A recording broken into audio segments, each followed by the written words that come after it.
Bom dia, alunos! Estamos juntos para mais uma aula da nossa apostila, página 40. Vamos falar sobre o item 8, a escola dominical como veículo. Na realidade, página 41, a escola dominical como veículo de ensino, na nossa disciplina Educação Cristã. Acompanhe comigo a apostila na página 41. Tá? O texto base dessa aula está no livro de Neemias, capítulo 8, versículos 1 a 8. O autor aqui da apostila diz que a escola bíblica dominical foi criada na Inglaterra em 1780. E nesses 229 anos de existência, ela tem cumprido sua função histórica e prestado relevantes serviços à comunidade evangélica em todo o mundo. Então, quem conhece um pouco da história, né, foi um homem, se não me engano, Roberto Harkes, que se comoveu vendo algumas crianças no bairro ali jogando bolinha de gude. Então ele começou a jogar bolinha de gude com eles e chamar para o estudo bíblico, e dali nasceu a escola bíblica dominical. E isso pegou, porque é uma coisa de Deus, e até hoje tem feito benefícios incontáveis na vida da igreja, na vida dos cristãos. O 8.1 diz que é o mais importante culto da igreja. Na realidade, temos que entender que a escola bíblica dominical não é um culto, tá? É aquela parte de aprendizado. Não é um culto onde nós vamos pregar, cantar louvores. É uma escola, o nome já diz, é a escola bíblica dominical. Então, uma escola onde se aprende a Bíblia e no domingo, certo? Então não é culto. Todos os cultos têm a sua devida importância na instrução do povo de Deus, como nós vimos nas lições anteriores, né? Porém a EBD, que qualifica a vida da igreja, e portanto deve ser tratada com prioridade. Então eu sempre digo para vocês em classe, vocês se lembram, né? Que as igrejas deveriam investir mais na escola bíblica dominical. Ter salas adequadas, ter recursos pedagógicos adequados e até mesmo eficientes e novos, né? Usar a nossa tecnologia. Tem igreja que nem tem quadro negro. Pega aquela salinha, às vezes mofada, que usa lá para guardar as coisas e joga um professor e os alunos lá, já ficam desestimulados. Então, se as igrejas investissem no mínimo 1% da sua receita na escola bíblica dominical, nós teríamos um ambiente mais agradável para os nossos alunos, tanto para crianças como para jovens e adultos, certo? Vamos ver aqui alguns aspectos importantes que demonstram se a escola bíblica realmente é uma prioridade. Primeiro, ela proporciona crescimento espiritual à igreja. Vendo aqui no livro de Neemias, no capítulo 8, versículo 7, diz que ele ensinava ao povo. Então, ali em Neemias capítulo 8, nós temos um protótipo do que é uma escola bíblica dominical. Veja ali que não tinha muito recursos, ele precisou improvisar um púlpito, ensinando ali ao ar livre, mas foi algo fantástico. Ele não apenas pregou, ele ensinava, certo? A escola bíblica dominical também favorece a participação dos membros. Veja no versículo 8 que eles faziam que lendo se entendesse. Então, na escola bíblica dominical, não devemos apenas ficar contentes com a presença dos irmãos da igreja, mas mais do que a presença, a participação deles.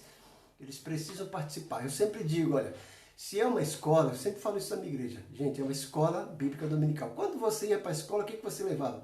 Levava material, caderno, caneta, né, lápis, livros. Na escola bíblica dominical você deve fazer o mesmo, leve caneta, borracha, lápis, para escrever, para apontar, e deve participar, perguntar se não entendeu, né? Deve haver essa participação. Por isso que na minha igreja eu elaboro as apostilas, e não gosto muito de apostila que tem aquela data programada, porque nem sempre a gente consegue concluir uma lição. Tem alunos que são mais lentos, outros são mais rápidos, né? E nós precisamos aprender a dosar tudo isso.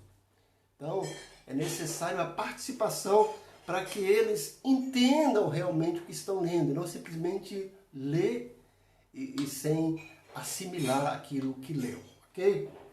Letra C, atende à necessidade peculiar de cada aluno.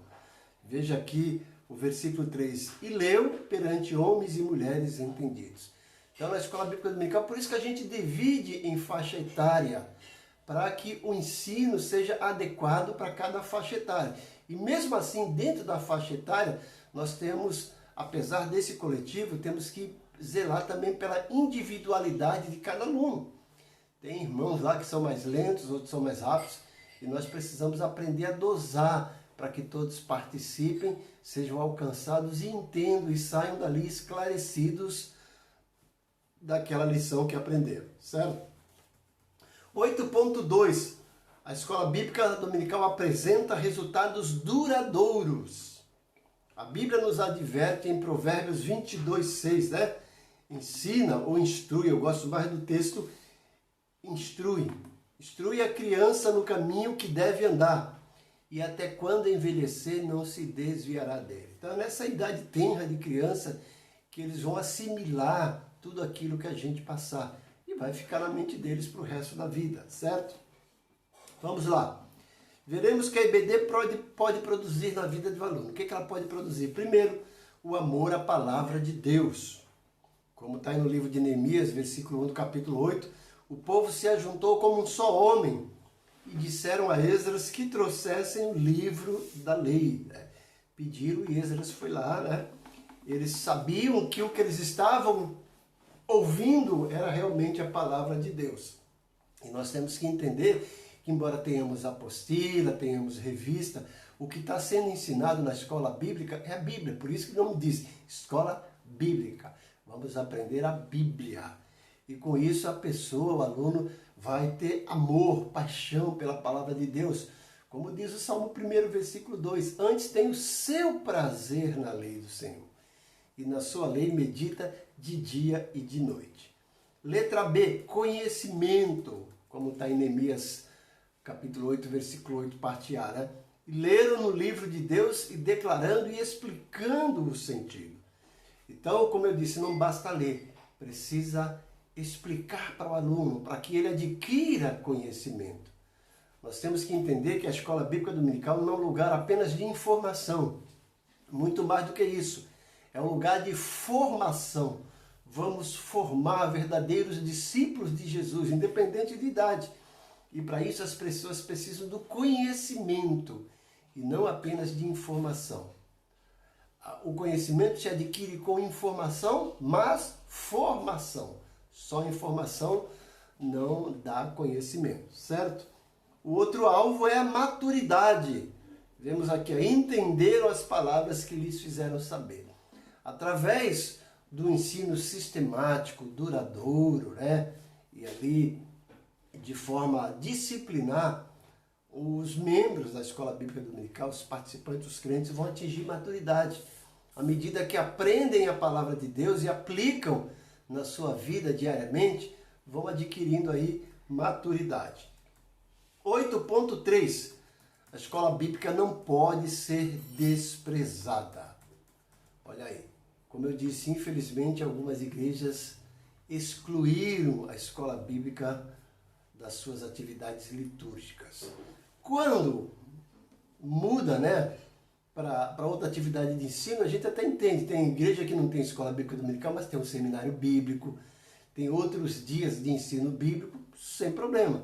Agora, quando anula, cancela, exclui a escola bíblica dominical das atividades da igreja e não coloca nada com a mesma relevância no sentido de ensinar a palavra, a igreja está afadada a ter crentes raquíticos, crentes que não vão crescer, crentes que vão se tornar bebês espirituais e que jamais vão atingir a maturidade. Então a escola bíblica dominical não pode ser menosprezada, nem desprezada, nem pelos líderes, os pastores, né? Nem pelos obreiros e nem por nenhum dos crentes. Eles precisam valorizar e participar. Por isso que eu digo que a igreja precisa investir. Seria interessante juntar toda a igreja, né? Separar por faixa etária e perguntar para eles o porquê que eles não vão na escola dominical e os que estão indo, né? o que eles encontram de dificuldade, o que poderia ser feito para melhorar. Tá? Então, acredito que uma igreja deveria investir numa biblioteca, ter livros, ter dicionário para os alunos pesquisarem, né? Ter ali quadro branco, data show, classes universitárias, né? Cadeiras universitárias, melhor dizendo, né? Uma classe bem arejada, com bastante luz, bem iluminada e com os recursos pedagógicos. Hoje nós temos quadro interativo, temos aí data show, tudo isso é investimento que vale a pena, porque estamos gerando crentes maduros. Às vezes as igrejas gastam bastante nos templos maravilhosos, né? Mas como eu disse, não tem sala para a escola dominical. E quando tem, parece um quartinho de bagunça. Então, a gente precisa rever isso se a gente realmente quer ter crentes maduros. Às vezes os nossos obreiros não são maduros, por quê? Não participaram da escola dominical. Se participaram, não levaram a sério.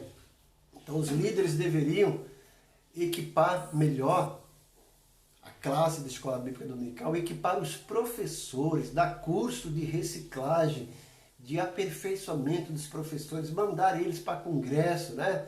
Investir na vida deles para que eles tenham amor ao ensino e para que os alunos da escola bíblica dominical se sintam valorizados e tenham professores de qualidade. E aí a igreja vai gerar professores de qualidade.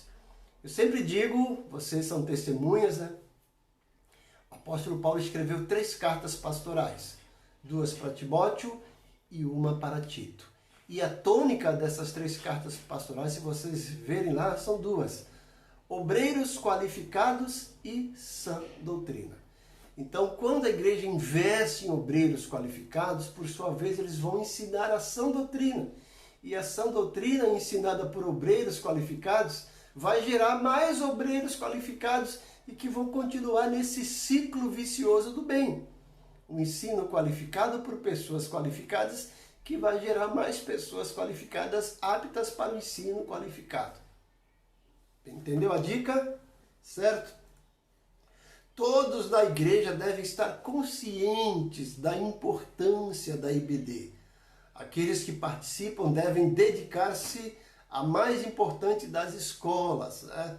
A escola bíblica dominical. Também orar por ela, para que cresça, para que melhore. Ter atenção, contribuir no sentido de se fazer presente, né? E até mesmo financeiramente. Ter cuidados e prestígio visando sua melhoria. Aí, na página 43, nós temos uma recapitulação 9, responda, tá? Depois mande um ok que você respondeu. Vamos agora para o item 9, o ensino através da música. Colossenses 3, 16 e 17. Uma das partes que as pessoas mais gostam da igreja é a música, né? Porque mexe com os nossos sentimentos, né? E a gente fica naquele momento de êxtase. Por isso que nós temos o livro de Salmos, que é o livro de música na Bíblia. Temos 150 músicas lá no livro de Salmos, né? Mas não é apenas a música, a melodia em si, mas o ensino que essas músicas trazem através da melodia, que é o fundamental. Então nós somos conhecedores de que a música exerce um poder extraordinário que pode afetar o ser humano até mesmo na formação do seu caráter. Levando em consideração que a música na igreja deve ter como alvo central a natureza e o caráter de Deus, podemos e devemos admitir que ela é um poderoso instrumento pedagógico criado pelo inventor, o criador de todas as coisas, que é Deus, né? A gente vê as crianças, às vezes, aprendem através de musiquinha, né? A gente vai lá ensinando o alfabeto com musiquinhas, ensinando o dia da semana com musiquinhas, e eles aprendem mais fácil. Então a música precisa ser usada como também um agente educador na igreja, não apenas um momento de entretenimento. Às vezes eu vejo assim, a igreja chama alguém para dar um testemunho, enquanto ele vai indo, fica cantando uma música para preencher o espaço. A música não é para preencher espaço, a música é para elevar as pessoas em adoração, entender realmente o que está cantando. E vocês, alunos, também são testemunhas, que eu falo bastante dessas letras das músicas que não tem, às vezes, fundo bíblico, né? que em vez de edificar, atrapalha, certo? Vamos agora para o 9.1, a música como agente formador. A música como pilar das artes desenvolve a sensibilidade do ser humano, afetando o seu caráter espiritual, emocional, mental e corporal. Então podemos ver aqui um terço dos traços de caráter resulta da música que ouvimos desde a infância. Isso é uma declaração de um educador chamado David Tame. A própria ciência nos mostra a força da música no ensino. Então, a música fala a linguagem do coração. A música influencia ou deixa influenciar, né? Como a gente às vezes fica influenciado por músicas, né? Vou colocar aqui um exemplo negativo, né? Quem lembra aqui daquela música que pegou na internet aí, gente, que não tem muito sentido, né? Caneta azul, azul caneta, né? Foi uma febre. Se a gente usar isso de maneira do bem, como vai ser maravilhoso, né? Usar para realmente instruir, para afetar, para influenciar no sentido positivo e não no sentido pejorativo. A música também como agente educador. A música na igreja deve ser um reprodutor espiritual, como a gente vê em Colossenses 3,16, ensinando-vos e de admoestando-vos com salmos, hinos e cânticos espirituais. Também Efésios capítulo 5, 19 a 21, né? Admoestando, falando entre vós com cânticos, hinos e salmos, louvando a Deus de todo o coração. Então, esta é a instrução bíblica de hoje, que a palavra de Cristo habite em vós. E a música, ela faz com que a palavra fixe melhor na nossa mente, né? A melodia nos leva a gravar. E se por trás dessa melodia tem uma letra cheia de teologia, de doutrina, bom, glória a Deus por isso, né? A música como agente educador também deve conduzir à maturidade em Cristo, né? Por isso que, gente, ó, os hinos da harpa, do cantor cristão, são pura teologia, né? A gente lê aqueles hinos aliado à música, que coisa maravilhosa, né? Jesus sim vem do céu em glória, ele vem, nossa esperança é sua vinda. Olha que coisa bonita, né? Nós estamos cantando e relembrando que nós temos uma esperança que é a vinda de Jesus. E isso, além de mexer com o nosso emocional, mexe com o nosso intelecto, né? E vai nos conduzir à maturidade, vamos nos tornar crentes maduros, ok? Terminamos essa parte com as palavras do grande homem de Deus, o grande obreiro Charles Spurgeon, grande pregador. Ele diz que a mais elevada ciência, a mais alta especulação e a mais poderosa filosofia que podem conquistar a atenção de um filho de Deus são o nome, a natureza, a pessoa, a obra, os feitos, a existência daquele grande Deus a quem ele chama de Pai. E isso é o que deve permear a nossa mente através da música. Por isso que os salmos são fantásticos, né? Quando a gente canta os salmos, aquelas músicas cheias de adoração que eleva a nossa alma e nos faz refletir sobre os atributos de Deus, sobre o seu poder, sobre a sua grandeza, sobre a sua santidade, né? Santo, santo, santo, Deus onipotente. Olha que coisa bonita, gente, né? Isso é a música no papel de formação de obreiros, no papel de educação cristã. Deus abençoe vocês, né? Já já vamos para outra parte, que é a pregação que ensina.